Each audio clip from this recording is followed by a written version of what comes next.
ఈ 8 అన్ని చోట్ల ఉన్నారు కనుక 8 నాకు అనుకూలంగా అయిపోవాలి, రోజు పూజించండి. ఎలా పూజించాలి అంటే పూజా విధానం చెప్పారు ఒక్కొక్కటి.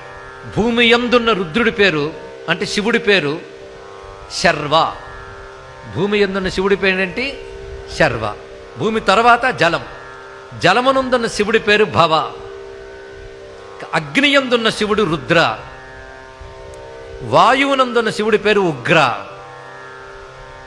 తర్వాత 4 భూతాలు అయ్యండి. ఇంకోటి ఏంటి చెప్పండి? ఆకాశం. ఆకాశం శివుడి పేరు భీమ. 5 అయిపోయాయి. తర్వాత ఎవరు చెప్పాం? సూర్యుడు. ఆయన యందున్న శివుడి పేరు ఈశాన. చంద్రుడిలో మళ్ళీ శివశక్తి ఉంది, దాని పేరు మహాదేవ. తర్వాత క్షేత్రజ్ఞుడు, వీడికి యజమాని అని పేరు, అతని పేరు పశుపతి. జీవుల్లో పశుపతి కొండి నడుపుతుంటాడు అందరిని ఇక్కడ.